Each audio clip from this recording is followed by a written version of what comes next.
Ça fait environ 6 mois qu'on n'a pas entendu parler de lui. On va aller s'informer un petit peu de ce qui se passe. Entre autres, il est rendu papa, il est rendu à la retraite de la boxe. C'était le premier boxeur professionnel beauceron.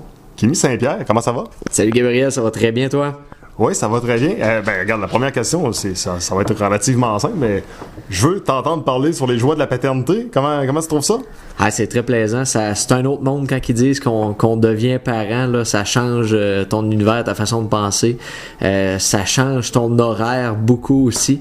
Là, t'es rendu, t'as quelqu'un qui dépend de toi, donc t'as pas le choix de suivre la cadence. Sur une note un peu amusante, qu'est-ce qui fait plus mal? Un réveil à 2h du matin ou un bon crochet de droit? Le réveil à 2h du matin.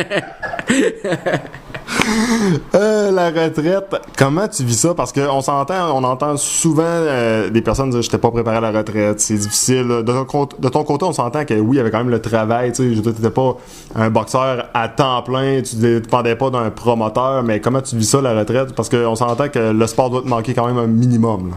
Oui, c'est sûr que la compétition me manque quand je pars en gala avec mes élèves, ceux-là que je coach. C'est sûr qu'on a tout envie de ressauter dans le ring. Mais je m'avais fait à l'idée qu'en tombant papa, que j'allais prendre ma retraite. Puis en même temps, avec ce qui est arrivé à David Whittam, on dirait que ça m'a shaké un petit peu plus. Là, quand tu te réveilles le samedi matin, tu vois ça sur Facebook, David est dans le coma, qu'on sait pas trop comment il va. Ça shake par en dedans, mettons qu'on repense à ça. David, je le connaissais quand même un petit peu. Je m'avais entraîné avec. Fait que c'est des choses que ça porte à réfléchir. Je me suis dit, fin 2017, c'est mes derniers combats.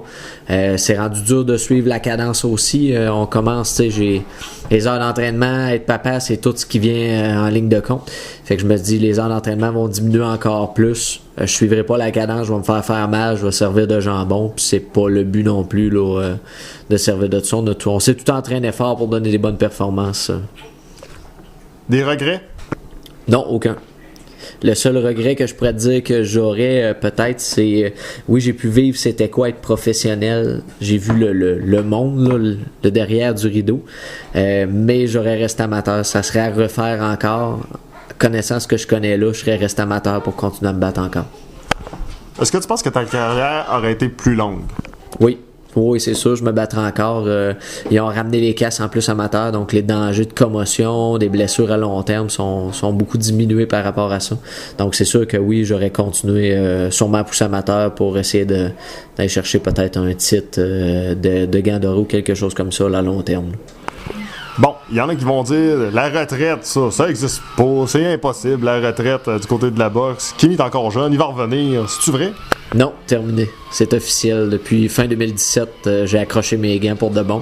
Je vais continuer à m'entraîner avec les gars et les filles que j'ai au studio, là, mais le reste, terminé pour moi pour la compétition. Est-ce que c'est plus facile de continuer justement en étant entraîneur, en restant dans le milieu, que si tu avais fait une coupure complète? Oh oui, ça c'est sûr et certain. On peut pas lâcher ça du jour au lendemain. C'est une grande famille, la boxe. Je veux revoir les coachs de l'extérieur. Tu sais, veux pas, on va en compétition. On voit les coachs de Montréal, les coachs de Québec. On se fait des amis, veux pas, par la bande en même temps. Fait que c'est sûr que je vais rester dans le domaine là pour encore quelques années. Là, c'est sûr et certain. On peut pas lâcher ça du jour au lendemain. Puis l'entraînement aussi me manque en tant que tel. Fait que je veux continuer de pousser un petit peu. Tantôt, tu mentionnais, tu sais, t'as quand même peut-être pas nécessairement un regret, mais si c'était à refaire, tu serais resté chez les amateurs. N'empêche que d'avoir tombé le premier professionnel beauceron, ça donne une certaine crédibilité, ça donne également une certaine renommée. Est-ce que c'est quelque chose que tu ressens quand les gens te regardent, quand les gens te parlent, ou selon toi, ça va peut-être venir plus tard, ou peut-être que, à vrai dire, tu le ressens tout simplement pas? Non, je te dirais oui, je le ressens parce que, tu sais,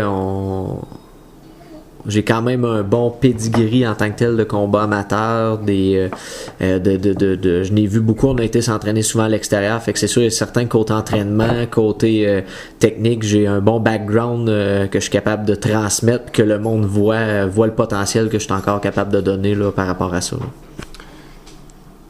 S'il y avait un autre boxeur qui un jour tu es en train de l'entraîner et qui dit Kimi, j'aimerais ça monter chez les professionnels, j'imagine que tu aurais une vision différente aujourd'hui que tu l'avais peut-être il y a 2, 3, 4 ans. Qu'est-ce que tu lui dirais? Je dirais de peser les pour les contre. en se battant professionnel, oui, ça l'amène un petit montant d'argent qui n'est vraiment pas astronomique. Là. Si on pense de faire des millions comme Mayweather, là, c'est peut-être 1 sur 1 milliard qui va réussir à faire ça là, sur toute la planète Terre. Je dirais pèse les pour les contre. Si tu vas te battre moins souvent, le risque de blessure est encore plus grand. Après ça, si t'as pas de promoteur, ça peut être long des fois, ça peut être un 6 à 8 mois avant de se battre. Puis quand tu vas être booké, ça va être contre des machines de guerre, là, ça sera pas contre quelqu'un, un petit combat facile là, à gauche pas à droite. Là. Je te dirais pèse les pour les contre. Puis surtout dans la région qu'on est, la Beauce, Québec, c'est dur d'avoir... on n'a pas un gros bassin de boxeurs, donc c'est dur d'avoir des partenaires d'entraînement de qualité, d'aller rechercher beaucoup de les à côté qui vont venir avec ça, des commanditaires, des choses qui vont t'aider pour pouvoir faire avancer ta carrière. Les derniers mots de l'entrevue, j'ai pas le choix de te donner. Qu'est-ce que tu voudrais que les gens se rappellent de toi, puis peut-être tes remerciements en même temps? Hey, c'est sûr et certain que pour les remerciements, le premier va venir à les personnes qui ont fait de moi qu'est-ce que je suis devenu. Les premiers, ça va être mes 2 profs de karaté, 3 profs de karaté, François Poirier, Simon Fortier puis Marco Bernard. C'est eux autres, je te dirais, qui m'ont starté à la base. J'ai commencé en faisant du karaté. C'est vraiment eux autres qui ont fait ce que je suis devenu là, puis même le combattant que je suis là. Après ça, j'ai passé dans les mains de Simon Drapeau, pas longtemps, mais un petit peu. Après ça, ça a été Jean-Pierre Caron qui est encore présent là, avec ça. Après ça, qui se sont greffés à moi. Il y a eu Dave Z. James du salon de tatou. Après ça, il y a eu Eric Gosselin qui m'a offert plan d'entraînement. Après ça, qui m'a offert la salle de gym pour que je puisse aller m'entraîner, qui a été d'un gros coup de main. Après ça, le reste, on a suivi les personnes qui m'ont suivi de proche ou de loin, sans que ça soit nécessairement financier. Juste des fois, la petite tape dans le dos qui fait « Hey, bon combat, là, t'as fait un bon fight en fin de semaine. » C'était beau de te voir aller. Je te dirais toutes les personnes de la Beauce là, que j'avais la petite tape dans le dos quand que je les croisais, qui s'informaient comment ça allait. C'est un gros plus. Un que je peux pas oublier non plus, c'est Gabriel Gignac. La personne qui m'a fait avancer, je te dirais, qui m'a ouvert une certaine porte au niveau professionnel. C'est à cause de son entrevue que j'ai été approché pour pouvoir faire mon premier combat. Fait que c'est sûr que je te dois une fière chandelle là-dessus. Le reste, ça ressemble pas mal à ça.